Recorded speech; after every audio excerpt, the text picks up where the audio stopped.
Good morning, students. I, Gunjan Garg, going to explain class 8 chapter Atacama Desert Runner. Children, this particular chapter is for class 8 and it is unit 7 section B. Okay, students, let's read this chapter Atacama Desert Runner. What do you think it would be like to have a cross-country marathon where NASA tested its Mars rover? कि आप क्या सोचते हैं कि it would be like A have a cross country marathon.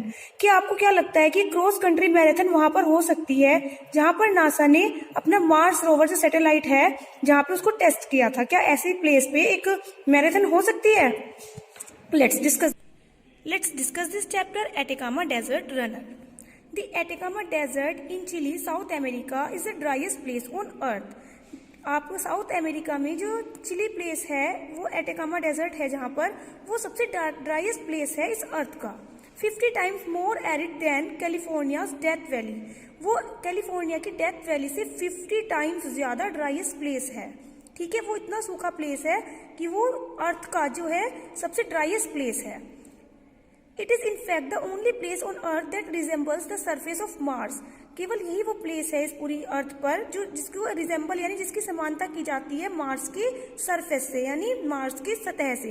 It is so dry that in some places rainfall has never been recorded. इतना dry place है कि कुछ जगह तो इसकी ऐसी है जहां पर कभी भी रेनफॉल को रिकॉर्ड ही नहीं किया गया, कभी बारिश वहां पर हुई नहीं. In stark contrast to Mawsynram which is the wettest place on the earth. और बोल रहे हैं कि अगर इसके मतलब कंट्रास्ट में हम देखें जो मौसनराम है वो क्या है, वेटेस्ट प्लेस है अर्थ का. And it is here that one of the most gruelling races on the earth is run. और यहाँ पर क्या होती है, यहाँ पर सबसे ज्यादा एक्सट्रीमली टायरिंग, ग्रुएलिंग का मतलब होता है सबसे ज्यादा थकाने वाली रेसेस अर्थ इज रन यहीं पर होती हैं. The Atacama Crossing Race is an extremely challenging marathon race. जो Atacama Crossing Race है वो extremely मतलब बहुत ज्यादा challenging marathon race होती है. The entire race covers a total of 250 kilometer at altitude between 1600 and 3000 meters on the course. और क्या होती है जो ये पूरी रेस होती है ये 250 किलोमीटर का जो एरिया है उसको कवर करती है. और क्या है 1600 से लेके 3000 मीन्स 1600 से लेके 3000 तक क्या होता है यहाँ पर इस ऊंचाई पर ये रेस होती है. और इसका डे टाइम जो टेम्परेचर होता है बच्चों वो 45 डिग्री तक पहुंच जाता है. 45 डिग्री सेल्सियस बहुत ज्यादा होता है. वाइल नाइट टाइम टेम्परेचर में ड्रॉप टू 5 डिग्री सेल्सियस. और रात में जो टेम्परेचर है वो 5 डिग्री सेल्सियस तक गिर जाता है. इट मीन्स एक्सट्रीमली हॉट होता है डे में और एक्सट्रीमली कोल्ड हो जाता है नाइट में. The marathon is organised by racing the planet, a sporting event management company headquartered in Hong Kong. और ये जो मैराथन रेस है ये ऑर्गेनाइज की जाती है रेसिंग द प्लेनेट नाम से.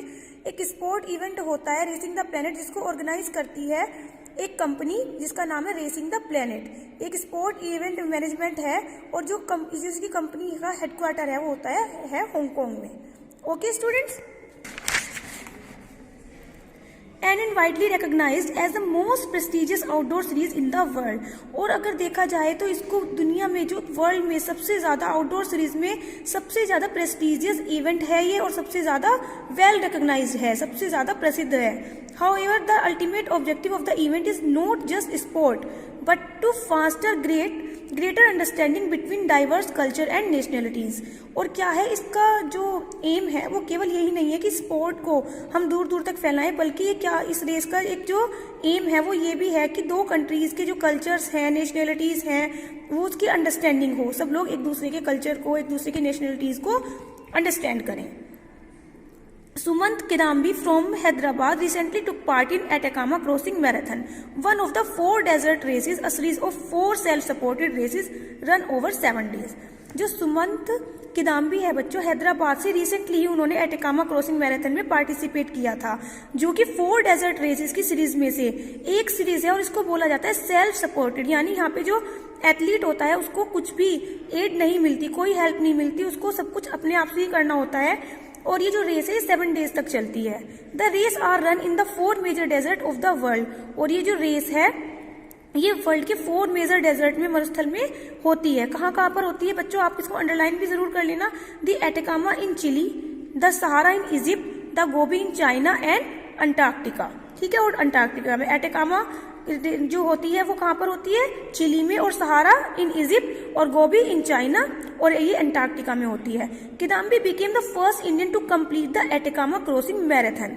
जो ये थे किदाम्बी थे, वो फर्स्ट इंडियन बने थे जिन्होंने इस एटेकामा क्रॉसिंग मैराथन को कंप्लीट किया था सिंस इट्स इंसेप्शन इन 2004, और जबकि जिसकी बिगनिंग हुई थी इस एक्टिविटी की 2004 में हुई थी। अब देखिए बच्चों, Kidambi who picked up running in 2005 after being diagnosed with diabetes.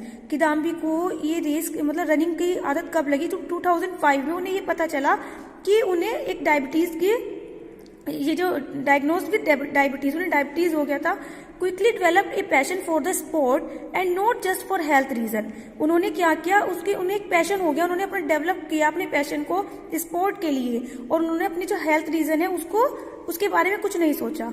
From struggling to finish even a kilometer in 2005, he was jostling with another competitor at the starting line of the Mumbai half marathon in 2006। तो इन्होंने क्या किया, पहले इन्होंने कोशिश करके finish किया, ठीक है, इवन अ किलोमीटर इन 2005 में एक किलोमीटर के लिए। He was jostling with another competitors, यानी अदर जो कंपिटिटर्स थे उन्हें भी इससे बहुत ज्यादा एक्साइटमेंट मिला, और उन्होंने फिर स्टार्टिंग की the line of Mumbai half marathon इन 2006 में। इन्होंने हाफ मैराथन मुंबई में भी पार्टिसिपेट किया। ये सब इनको बहुत ही ज्यादा मोटिवेट करते थे। A full marathon in 2007 was a natural progression, और फिर जो इन्होंने 2007 में फुल मैराथन में जो पार्टिसिपेट किया वो इनकी नेचुरल प्रोग्रेस थी। Racing through almost the entire country of child on the driest most brutal desert on the planet was a challenging he couldn't ignore. तो ये जो चाइल्ड में जो ये सबसे ड्राइएस्ट प्लेस है अर्थ का, I already told to you, तो इस कंट्री में इन्हें अगर इस मैराथन में पार्टिसिपेट करना था, वो सबसे ज्यादा ब्रूटल होता है, क्रूअल डेजर्ट था इस प्लेनेट ऑन द प्लेनेट, ठीक है, was a challenging he could not ignore, और ऐसा चैलेंज था जिसको इग्नोर करना इतना ईजी नहीं था। अब देखिए, on March 2011 Kidambi flew from Bangalore to Santiago de Chile before finally arriving at San Pedro de Atacama, a small sun bleached town on the northern edge of the great Atacama desert. अब बच्चे 2 मार्च 2011 में जो किदाम्बी है उन्होंने उड़ान भरी फ्रॉम बैंगलोर से, कहाँ के लिए, टू सैंटियागो डी चिली के लिए, बिफोर फाइनली अराइविंग, और वहां पर सेंट पेड्रो डी एटेकामा पहुंचने से पहले इन्होंने ए स्मॉल सन-ब्लीच्ड टाउन, एक ऐसा टाउन जहाँ पे मतलब सन ब्लीच टाउन होता है कि जहां पर मतलब बहुत ही अच्छा सन की रेजेस पड़ रही थी उस समय, on the northern edge of the greatest Atacama desert. यहाँ पर नॉर्थर्न एज के ग्रेट एटेकामा डेजर्ट में इन्होंने यहाँ पर ये रुके। On March 5 Kidambi and 42-year old housewife Mikale Kakade and ultra marathon from Pune left San Pedro. और फिर 5 मार्च को किदाम्बी और 42-year old हाउसवाइफ थी एक ये मिकेले काकाडे, इन्होंने अल्ट्रा मैराथन थी फ्रॉम पुणे से, उन्होंने सैन पेड्रो को वहां पर से मतलब छोड़ दिया, आगे चले गए। The 2 Indian marathons along with 109 competitors from more than 30 countries around the world were headed for Camp 1 from where they would start the race। अब जो ये 2 इंडियन मैराथन्स थे, इनके साथ कौन थे, 109 कॉम्पिटिटर्स थे, और जो कि 30 कंट्रीज से बिलोंग करते थे, इस पूरी दुनिया की 30 कंट्रीज से जो बिलोंग करते थे, उन्होंने एक कैंप में, जो फर्स्ट डे था, एक कैंप में स्पेंड किया, जहां पर से उन्हें जो रेस थी वो स्टार्ट होने वाली थी। Interestingly they were the first Indian to complete in the Atacama ultra marathon. और देखिए कितनी अच्छी बात है, इंटरेस्टिंग बात है कि उन्होंने फर्स्ट इंडियन थे जिन्होंने कंप्लीट की थी एटेकामा अल्ट्रा मैराथन रेस को। अब देखिए बच्चे, the next morning at 8 o'clock stage 1 of the race began. अब नेक्स्ट मॉर्निंग 8 o'clock से स्टेज फर्स्ट रेस की स्टार्ट हो गई। The stunning landscape of sand dunes, rock climbs, bare mountains, canyons and volcanoes gave Kidambi the motivation he needed. अब देखिए वहां पर driest place तो वो था ही बच्चों, अब जो स्टनिंग लैंडस्केप मतलब इतने अद्भुत लैंडस्केप थे वहां पर, सैंड ड्यून्स रेत के टीले थे, रॉक क्लाइम्स चट्टानों पर क्लाइंब करना था, बेयर माउंटेन्स, बेयर माउंटेन वो माउंटेन होते हैं जिन पर कोई ट्री नहीं होता, ठीक है, कैनियंस नदी घाटियां, और वोल्केनोज, जो ये सब चीजें थी किदाम्बी को क्या कर रही थी, मोटिवेशन दे रही थी, जिसकी उसे जरूरत भी थी। Pink flag mark the race route through breathless climbs and pounding descents. और जो पिंक कलर का फ्लैग था बच्चों, तो वो क्या कर रहा था, जैसे ही उसने मार्क किया रेस स्टार्ट हुई और रूट कैसा था, ब्रीथलेस क्लाइम्स, यानी ऐसी क्लाइम्स थी जिसमें सांस आना मुश्किल हो जाए, एंड पाउंडिंग डेजर्ट्स, यानी बहुत ही ज्यादा गहराई भी थी और ऊंचाई भी थी। The temperature showed to above 40 degree Celsius in the day time and drop to around 5 degree Celsius at night. और जो टेम्परेचर था बच्चों 40 डिग्री सेल्सियस तो दिन में होता था और रात के टाइम में 5 डिग्री सेल्सियस तक गिर जाता था। अब देखिए तो फर्स्ट स्टेज थी। Now stage 2 began with an 8 kilometre run through a deep river canyon. अब जो स्टेज 2 शुरू हुई उसमें 8 किलोमीटर के नीचे एक नदी घाटियों से स्टार्ट हुई वो, which brought them to an old mountain road and an ancient footbridge believe to be Inca vintage. अब देखिए क्या था वहां पे, जो कि उन्हें कहाँ पे ले आई, which brought them to an mountain road, मतलब गहराई से शुरू होके वो जो रेस थी वो माउंटेन रोड तक आ गई, ऊंचाई तक। और क्या है, an Asian footbridge believe to be an Inca vintage, जो कि एक हाई क्वालिटी का बनी हुई एक ऐसी चीज थी, फुटब्रिज थी, ऐसा लगता था कि पुराने टाइम के राजाओं ने इसे बड़ी हाई क्वालिटी से बनवाया था। The next 9.6 kilometer was a steep climb through scenic areas which the runner had little time to appreciate। जो next 9.6 किलोमीटर था एरिया था जिस पर बच्चों ने दौड़ना था, वो बिल्कुल सीधी चढ़ाई थी। थ्रू सीनिक एरियाज, वहाँ पर इतने सुंदर सुंदर एरियाज थे, सुंदर सुंदर वहाँ पर सीन थे। जो रनर्स थे उन्हें वहाँ पे थोड़ा सा टाइम निकाल के उन्हें अप्रिशिएट करना चाहिए था, लेकिन उनके पास इतना टाइम नहीं था। At the end of the stretch they came to a reach from where they could see a volcanic mountain range dominating the horizon with wispy smoke rising from the peaks. और बच्चों ये बताया गया है, और and में क्या था, उन्हें ऐसी पहाड़ों की चोटियों पर उन्हें पहुंचना था जहां पर से वो वोल्केनिक माउंटेन रेंज को देख सकते थे, और ऐसा लग रहा था कि जो माउंटेन पीक्स है वो स्काई को टच कर रही थी और उनसे एक स्मोक मतलब धुआं निकल रहा था। The runners now had to descend a 304.8 metre high. अब उन्हें क्या करना था, अब उन्हें डिसेंड भी करना था 304 मीटर हाई सैंड ड्यून्स, और क्या थी वहां पर रेत के टीले भी थे। At a 60 slope to continue with the race, और जो क्या थे 60 डिग्री स्लोप वहां पर बने हुए थे और उन्हें वहीं से रेस को कंटिन्यू करना था। For the last 26 kilometre of the days run Kidambi running all alone spotted just one tree. और द लास्ट 26 किलोमीटर थे इसके स्टेज 2 के बच्चों, तो पूरा दिन जो है किदाम्बी जो था अपने आप दौड़ता रहा और बस केवल उसने एक ट्री के नीचे एक बार ही रुका। Now stage 3 was rather uneventful for Kidambi, यानी जो स्टेज 3 थी वो उसको ज्यादा मुश्किल नहीं लगी, कोई खास चीज वहां पर नहीं हुई, वो पीसफुली हो गई। But stage 4 was one of the hardest stage of the race, लेकिन जो स्टेज 4 थी वो सबसे ज्यादा हार्डेस्ट थी। Kidambi had to run through the salt flats, यानी किदाम्बी को ऐसी जगह से दौड़ना था जहां पर मतलब नमक जो है नमक से बिछा हुआ था। A 43 kilometer stretch with 20 kilometer of rough crust salt which pierced through the tough sole of the runner's footwear। 43 kilometre जो एरिया था वो साल्ट फ्लैट तो था ही, नमक के पहाड़ थे वहां पर, लेकिन जो 20 किलोमीटर का एरिया इतना रफ था, क्रस्टी साल्ट मतलब जैसे बिल्कुल जम जाता है, और ऐसा लग रहा था कि जो रनर्स हैं उनके फुटवियर्स के अंदर जब वो नमक चला जाता है तो क्या होता है, उन्हें दौड़ने में और भी मुश्किल लगती है। The searing heat only added to the agony, और जो उसकी हीट होती है वो क्या करती है, उनके पेन को और भी बढ़ा देती है, किनके, रनर्स के। अब देखिए stage 5 now. Stage 5 on the 5th day involve a 73.6 kilometre run appropriately called the long march. अब सबसे लंबी रेस स्टेज 5 में होने वाली थी, जो कितनी थी, जो इसमें इन्वॉल्व थी 73.6 किलोमीटर रन, जिसको कहा अप्रोप्रिएटली बोले तो उसको बोला जाएगा द लॉन्ग मार्च, मतलब बहुत लंबी race. It was even worse for Kidambi whose blistered and sore feet were ready to give up. लेकिन ये बहुत ही वर्स कंडीशन थी किदाम्बी के लिए, क्योंकि उसके पैर में ब्लिस्टर्ड होते हैं बच्चों, छाले पड़े हुए थे और बिल्कुल जख्मी पैर थे, और उसे ऐसा लग रहा था कि अब तो उसे गिव अप करना पड़ेगा, यानी रेस को छोड़ना पड़ेगा। The rigours of the race were beginning to show as he had gone without a whole meal for 2 days। और ये इतनी मतलब डिफिकल्ट रेस थी, बहुत ही ज्यादा मुश्किल रेस थी उसके लिए, और उसने जो beginning to show as he had gone without a whole meal, यानी उसका जो उसने 2 दिन से कुछ खाया भी नहीं था, वो सरवाइव कर रहा था केवल सूप पर, कार्ब पाउडर पर, वाटर पर और एंटीसिड्स पर, क्योंकि because the untested freeze dried food he was carrying did not agree with him. और उसके पास जो ड्राइड फूड था वो उसकी बॉडी जो है वो उसको एग्री नहीं कर रही थी खाने के लिए।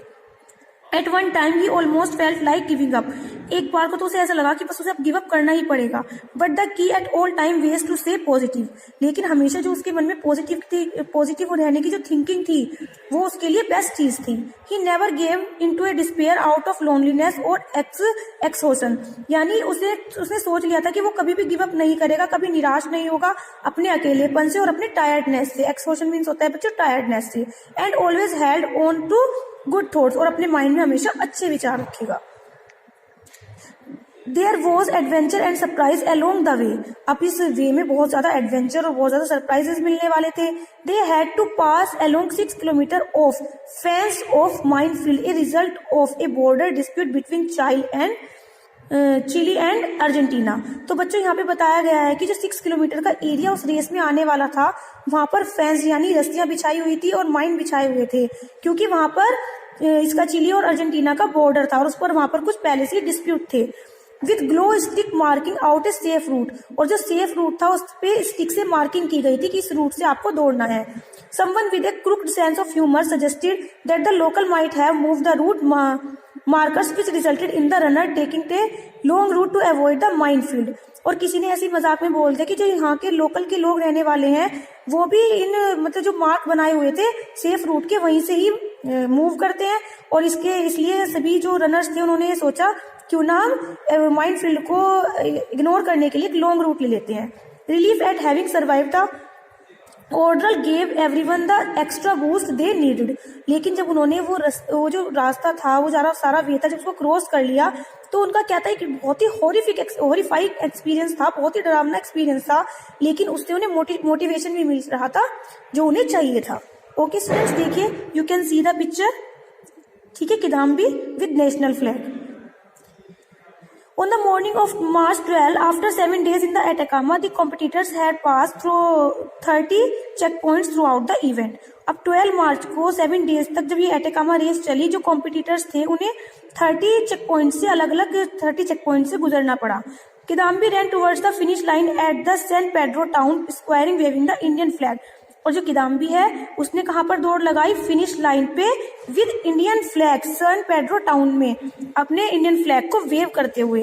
बच्चों it is very proud, it is a proud moment for us. Okay, after finishing the race he was ecstatic proud to be the first Indian to run this race. और फिनिश करने के बाद वो बहुत ही हेवनली इंजॉय जिसे बोलते हैं उसे वो मिला, और उसे प्राउड भी था एक बहुत बड़ा, क्योंकि वो फर्स्ट इंडियन बना जिसने ये रेस फिनिश की थी.